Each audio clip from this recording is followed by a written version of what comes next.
Welcome back to my channel. বন্ধুরা কেমন আছো? ভালো আছো? নিশ্চয়ই ভালো আছো, আর ভালো থেকো। চলে এসো, আজকে আমি তোমাদের একটা রেসিপি দেখাবো। সেটা হচ্ছে সাবুদানা দিয়ে রসমালাইয়ের রেসিপি। এসো, আমি কি করে করছি তোমরা আমার সাথে থেকো। দেখো বন্ধুরা, আজকে আমি তোমাদেরকে একটা রেসিপি দেখাবো। দেখো, সাবু দিয়ে। হ্যাঁ, এই দেখো, এখানে আমি এক বাটি সাবু নিয়ে নিলাম। হ্যাঁ, নিয়ে আমি একটা বাটি নিলাম। হ্যাঁ, আর এখানে এই সাবুটা ঢেলে দিলাম। একদম বাটির মাপ দিয়েই করতে হবে। হ্যাঁ, এখন আমি এখানে সাবুটাকে মানে জল দিয়ে ধুয়ে নেব।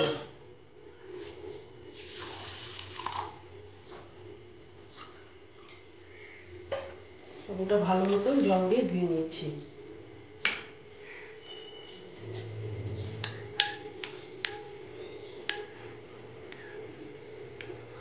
এটা আর কি 2-3 বার আমি জল দিয়ে ধুয়ে নেব। বন্ধুরা, আমি সাবুটা দেখো পুরো ধুয়ে নিয়েছি। এখন আমি যেই বাটির মেজারমেন্টে আমি সাবুটা দিয়েছিলাম, ওই বাটির একদম ওই হিসাবে আমি এক বাটি একদম গরম জল, ফুটান্ত গরম জল দিয়ে দিলাম। দিয়ে এটা 10 কি 15 মিনিটের জন্য এটা আমি রেখে দেব। ঠিক আছে, এই যে আমি ঢেকে রেখে দিলাম। এরপর তোমাদের দেখাচ্ছি। দেখো বন্ধুরা, প্রায় 15 মিনিট বাদে আমি ফিরে এলাম, দেখে নিচ্ছি।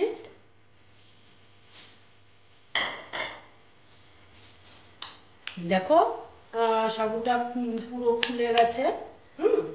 এখন আমি এখানে কিছু জিনিস অ্যাড করব।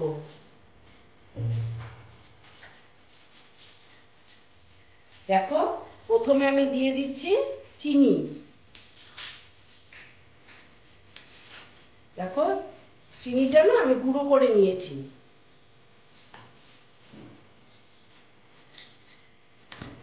তারপরে দিচ্ছি আমি, দেখো, গুঁড়ো দুধ।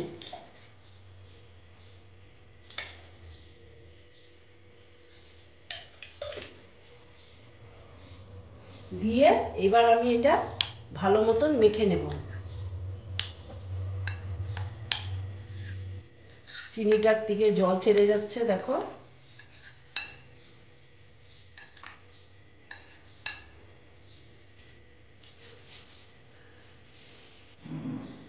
দেখো বন্ধুরা, আমি না হাতে দেখো ঘি মেখে নিয়েছি। দেখো, আমার এটা না একটু তাড়াতাড়ি করতে হবে, কারণ এটা না জলটা নলে ছেড়ে দিবে। দেখো, আমি একটা প্লেট নিয়ে নিলাম, আর এটাকে আমি এইভাবে গোল গোল করে নিচ্ছি। দেখো, লাড্ডুর মতন করে নিচ্ছি।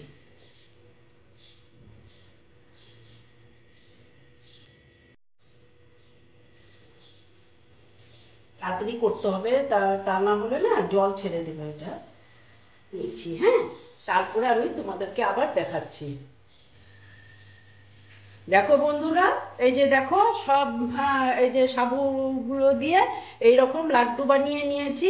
এবার আমি দেখো কি করছি তোমাদের দেখাচ্ছি। আমি আগের থেকেই আমি দেখো একটা কড়া বসিয়ে দিয়েছি, আর দুধ দিয়ে মোটামুটি আমি এটাকে ঘন করে রেখেছি। হ্যাঁ, দেখো, দুধটা হবে, আর একটু হবে, হতে দিচ্ছি। এখন আমি এই দুধের মধ্যে আমি দিয়ে দিচ্ছি চিনি। এই যে গুঁড়ো করে রেখেছিলাম, ওই চিনি দিয়ে দিচ্ছি। আন্দাজ মতন দিলাম, তোমরাও আন্দাজ আন্দাজ মতনই দেবে।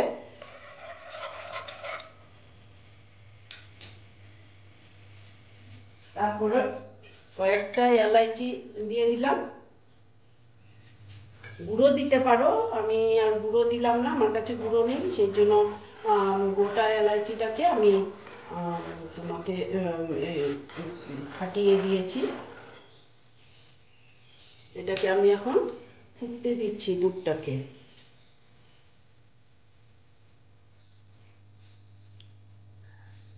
ওয়েট করব দুধটা ফোটা পর্যন্ত।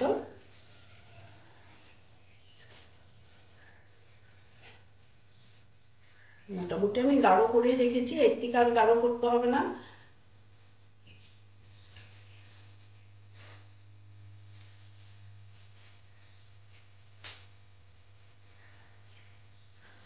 দেখো বন্ধুরা, আমার দুধটা মোটামুটি ফুটে উঠেছে।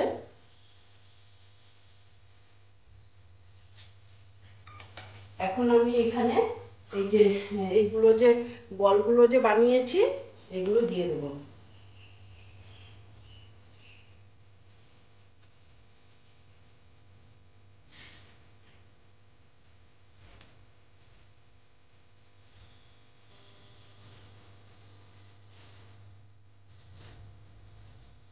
দেখো একদম গোল হলো না, কারণ সাবু তো আর কি চিনি দেওয়ার সঙ্গে সঙ্গে একটু তো জল ছেড়ে দেয়, তো সেই জন্য আর কি একদম গোল গোল হলো না, একটু মানে তেলা বেঁকা হয়েছে। তোমরা একটুখানি অ্যাডজাস্ট করে নেবে।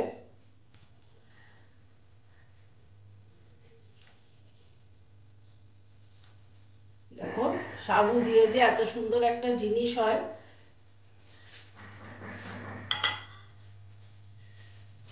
দেখো আবার আমি গ্যাসটাকে বাড়িয়ে দিলাম, দিয়ে এটাকে আমি সেদ্ধ করে নিচ্ছি।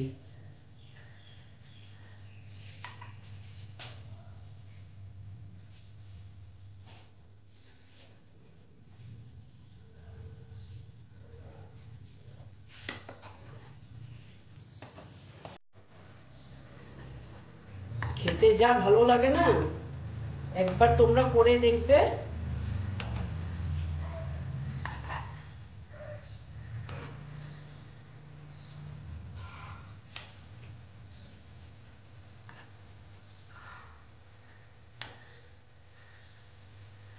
সবগুলোকে উল্টিয়ে দিচ্ছি,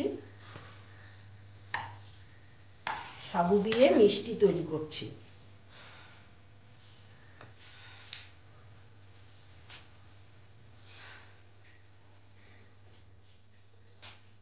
দেখো বন্ধুরা, একটু কমিয়ে দিয়েছি, দেখো কি সুন্দর হয়েছে।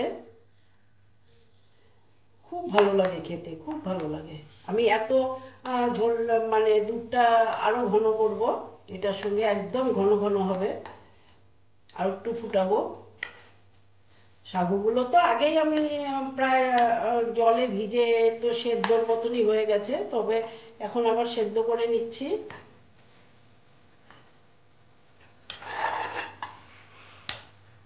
দেখো আর একটু ফুটিয়ে নিচ্ছি, কারণ দুধটা আমি গায়ে গায়ে লাগানো থাকবে জিনিসটা।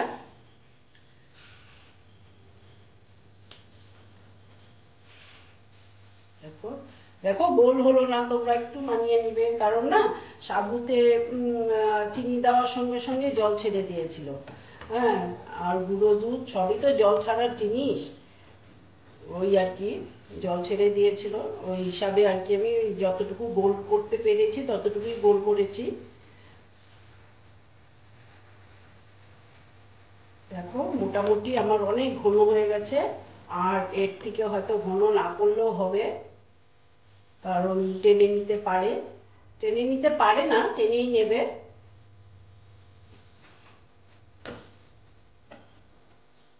দেখো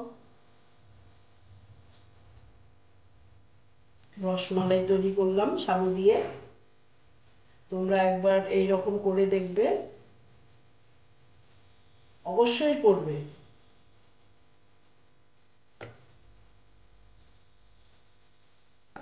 দেখো দেখো মোটামুটি আমার এটা হয়ে গেছে, আর এতটুকু না থাকলেও হবে না, ঝোল টেনে নেবে।